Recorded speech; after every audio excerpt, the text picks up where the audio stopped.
Hi everyone, I'm Leanne and I think we're due a bit of a catch up. So I have my coffee here. I am not a big coffee person. I would maybe have like maximum like 2 coffees in 1 week, and I normally have them like when I'm out. I wouldn't normally have one at home, and I'm like, you know, the way some people are really like particular and specific about the type of coffee that they drink and they know what's good coffee and bad coffee. I don't know that. So when I have coffee at home, I'm typically having like the Nescafe like instant coffee sachets that have some sort of like novelty to their flavor. I think like the novelty in this one is like mint Aero. It's actually way too hot to drink though, so I'm gonna have to put it down. I do love this mug though. I got this mug when I went to Edinburgh for the first time last year, and I'm going to Edinburgh again for my 30th birthday, which I'm very excited about. Anyway, you've probably noticed that the background in this video is different to what we normally have. I have not moved house. I am a serial house mover, but I have not moved. This will be my 3rd year in this house, but I have moved bedrooms. So my previous flatmate moved and I've had someone new come in, and I used that as an opportunity to get the slightly bigger and nicer bedroom. I did really like the room that I had before. I think I had done a really good job of making it super cozy, but now that I'm like settled into this room, I realize like what a better space it is. So I know so many of you loved my bookshelves that I have in the living room. They are still there. There's just been a little bit of reorganization. So in that room, there are my children's books, and that includes a like specific shelf for books that are published where I work. And I'm trying to keep my workbooks to that like one bookshelf to try and limit how much that collection kind of grows. And then I have my adult fiction paperbacks that is, and then behind me these shelves that you can see here are my non-fiction shelves. They were in my like previous bedroom. This little bookshop that you can see here that has the flowers on top, that has some like poetry and kind of miscellaneous type of books, or like little small books. And then the big change is here. So I now have this desk space, and then I have these really big shelves above where I have put all of my hardbacks, or my adult hardbacks. And then on the top, which you can't see, but I will do a little cutaway, it has my Penguin English Library books. I'm going back to Dublin in a few weeks, and I am planning on bringing some books that I have there back with me. So once I have those books and I have them added to this collection, I will do a proper bookshelf tour, because I have been promising one for a really long time and just not done one. I think I'm really going to struggle deciding which books to bring back with me, but it will be like as many as I possibly can. I don't know how I feel about like having this as a new filming location. I think obviously those big bookshelves that are in the living room make such a good kind of backdrop. It gives a sense of kind of like a vast collection of books. And also the real benefit of it, although there is downsides to that sometimes, is that there are big windows that I would face when I was filming in that room. And when the lighting is good, it's perfect, because like the best way to light videos, especially if you're not like filming them on like a decent camera, like I just film on my iPhone, the best thing that you can really do for like quality on those type of videos is have natural lighting. But then sometimes that would be quite difficult, like if the sun was just shining in a particular spot. Like there was a couple of videos a few weeks ago where the sun was just like almost blinding me, and it was causing like weird shadows, and there's like nothing I can really do about that. And there's pros and cons to filming in here. I think filming in my bedroom, I feel like a little bit more kind of just relaxed and comfortable, because it's like my space and not a communal space. I think having this backdrop of these bookshelves is also quite aesthetically pleasing, even though you might not be able to see like some of the books specifically. I still think it's like quite a nice spot. But the only source of natural lighting in this room is to my right. And over the past few days, it has been really dark in this room, even in the daytime, because we have had such like overcast skies and heavy rain. So there are pros and cons to like filming in both places, and I think I might switch it up like depending on like what the video is. One thing I would really like your help with is this space here. So when my previous housemate moved out, she took the TV in the living room with her because it was her TV. So I mean, like, fair enough. So the telly that I had on top of my non-fiction shelves in my previous bedroom, I have put in the living room, because to be honest, I don't watch telly in my room that often. For a long time, I was actually very against having a TV in the bedroom. But now there is like this space on the wall. And the way I see it, there are 3 options around what I can do with this space. The first of it is just get another telly, because I have had this weird feeling whereby now that I don't have the option to watch telly from my bed, I really want to. Option 2 is I have quite a few like framed pieces of art that I really like that could go on this wall. I'm slightly tempted to maybe put some of that art in other places around the house. I think the interesting thing when you move in somewhere where someone has already been living, you are just that like slightly, I guess you're just slightly cautious of doing too much, or like you kind of just integrate to the way the house is running at that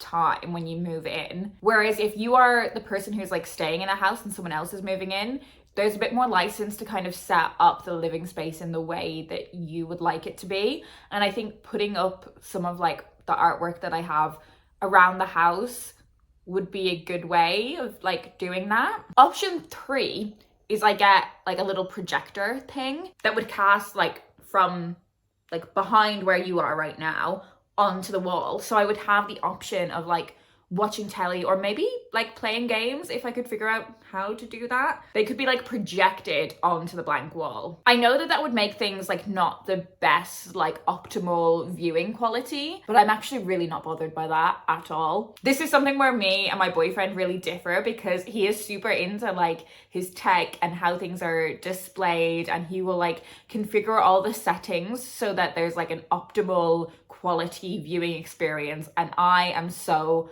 unbothered. And I suppose the benefit of like it being a projector is that it's not on all of the time. So I'd love to hear your thoughts on what you think about that. I feel like there's so much going on in my life right now, but also kind of nothing at the same time. I mentioned my 30th is coming up, and I know so many people when they are approaching their 30th, like they kind of start to freak out a little bit about leaving their 20s behind, and that just really hasn't hit me in kind of a like mental way. I just find like a number being like, it's just quite arbitrary, and I'm not like a big, for someone that actually really loves attention, I'm not a big birthdays person. There are lots of things that I'm thinking about in terms of like the direction that my life is going to go in and what I want my 30s to look like. And I'm thinking a lot about like what my younger self imagined her life to be when she was like a proper grown up. And it puts a lot of things like into perspective that I've maybe been struggling with a little bit. You know, things around either like careers stuff, or like lots of my friends moving out of London, and whether I want to move out of London, and whether we're like being in London is worth like the financial burden that it places on you. And yeah, like I said, like friends moving out of London, friends kind of like settling down, getting married, those kinds of things, like buying houses. And I definitely do fall victim to like comparison sometimes, but I'm also very conscious that like because of that like grass is always greener sort of thing, and people just like they always compare to what they don't have. I know that there's inevitably like people in my life that I may be looking at and being like, oh, I kind of like what they've got going on. They might be also like side-eyeing me and being like, oh, I kind of like what she's got going on. But really when I think about like myself as like, say like a 21-year-old, if she was looking at what near 30-year-old Leanne had, she would be like, oh my God, this girl hit the jackpot. Like this is like, whatever she thought like success and happiness looked like, I've got that. And that's just really nice. Like all you ever really want is, I suppose, like in some ways to like make your younger self proud, to be the kind of adult that your younger self needed or like wanted. But I'm now at the point where I'm maybe kind of questioning like some of those aspirations and dissecting them a little bit more. I mean, I predominantly mean kind of like careers and like where I want to live kind of stuff. But I think when those thoughts can get quite loud, it's always good to kind of put myself in the perspective of thinking about what my younger self wanted, and like she would be so chuffed. And when I start to think about what I want 2026 to look like, I think because I've got like a December birthday, obviously this applies to people that have like later December birthdays or like January birthdays even more, but I feel like the calendar year marries like so closely to my like age. Like I think about a calendar year in a very similar way to than I think about like a year of Leanne. When I start to think about what I want like that first year of my 30s to look like, I definitely want to like capture more joy. Like I want so much of what I do to bring myself back to like a joy and an excitement that I had about stuff when I was younger, which applies so much to my reading. Like I want to find a lot more joy in my reading. I love having a significant number of unread books. Like I love having essentially kind of my own library to choose from when it comes to my reading. But I think I want 2026 to be the year that I really focus on, you know, is this book really gonna give me something? Whether that's pure enjoyment or like I'm gonna learn something or feel enriched by it, or am I just reading it out of a sense of obligation? And if it's the latter, like why is it on my shelf? I want to make more time to like watch movies and watch TV for joy. I feel like we are in such a like era of consumption that in many ways I feel about like my books and like TV shows and films as if they are a to-do list, and that doesn't bring joy. I want to find joy in like being entertained by media again. I want to find a sense of joy in like being healthy. And I feel like I really started that this year. I don't know what it was.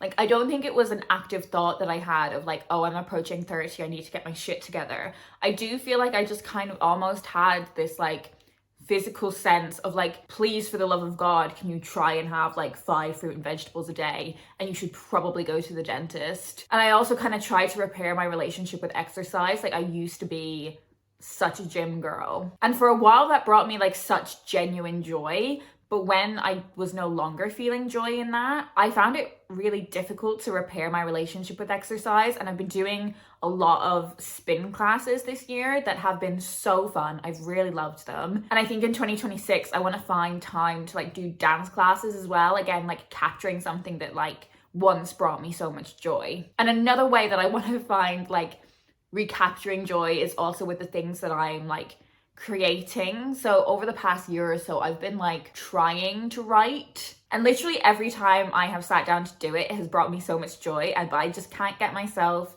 like to a mental space where like it feels easy to start. Like it feels like such a huge task to like sit down and like tip tap away and like try and progress what I'm writing. But once I do it, I feel like so happy. And I think I want to feel that way around creating like YouTube videos as well. I think like I want 2026 to be the year that I fully embrace how much joy this does bring me. Again, like no longer treating it like something that's on the to-do list, I think is going to be really important. I didn't expect this to turn into a slightly rambly what I want from my 30s video. But I think that's one of the things about filming in my bedroom in a space that is totally mine as opposed to like a communal space. I don't know, I feel like it makes me feel a bit more chatty. And I think something I felt about my content in the past year is because I have been trying to film a lot of stuff like quite quickly in like stolen moments. It became like, I think, a bit presenterly rather than like a cozy chatty vibe, which is what I'd rather we have. And I think in that vein, I've spoken about this before and how like conflicting it is to sometimes like work in publishing and also like talk about books online. But because I've always wanted this channel to be like a genuine reading diary, I have always like spoken about the books that I was reading for work and like included them in hauls and wrap-ups and stuff, because I wanted it to be like an accurate journal of everything I was reading in a particular month and thereby extension a particular year, which turned into a particular decade. And I think when I've been talking about books that I read for work, I'm always kind of very balanced around them. But actually what I've decided to do from now on is kind of just mention the title of the books that I'm reading. So in my wrap-ups at the end of them, I will be like, I read this book, this book, this book, this book, and this book for work. So it does have like a record, but I'm not talking about them in any level of detail, like not even like a sentence review, because not for any kind of reason around like wanting to hide my feelings around what I'm reading for work. It's not that at all. I have always said that actually I've been really lucky that I always typically enjoy the things that I read for work. So I've never felt like massively conflicted about not wanting to say something bad about something. But actually the reason why I want to keep it incredibly brief is so I don't go into that like presenter mode. Like a lot of what I do in my day job is talking about those books and kind of like selling them, pitching them. And I think I bring so many of the skills that I earned from like having a booktube channel to that. And I think that's one of the reasons that makes me really, really good at that part of my job.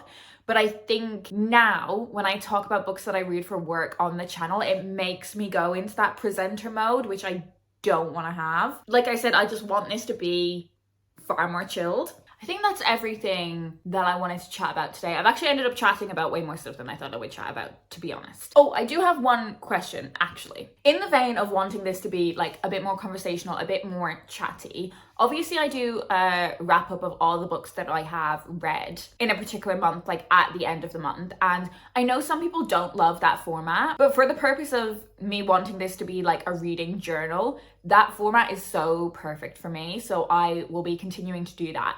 But I wondered if you guys would be interested in me just kind of yapping about what the rest of the month has looked like, because I do a lot of like other stuff in terms of, you know, places I go in London. I see a lot of theatre shows. I kind of go to a lot of events, check out different restaurants, those kinds of things. Also in terms of like wanting to watch more like TV and film, I listen to a lot of podcasts. Would you guys be interested in like a kind of general like monthly wrap up of like other stuff, or would that be super boring? So if you could let me know about that, that would be great. But actually what I care about way more is this. Like, any thoughts on this space, please tell me. What emoji should I get you to leave me? Maybe in the spirit of this being like a little bit more chatty, a little bit more cozy, a bit more conversational, like maybe an emoji that means coziness to you. For me, it is probably like the cup emoji, but whatever coziness means to you, give me an emoji that represents that. Thank you for listening to me ramble on.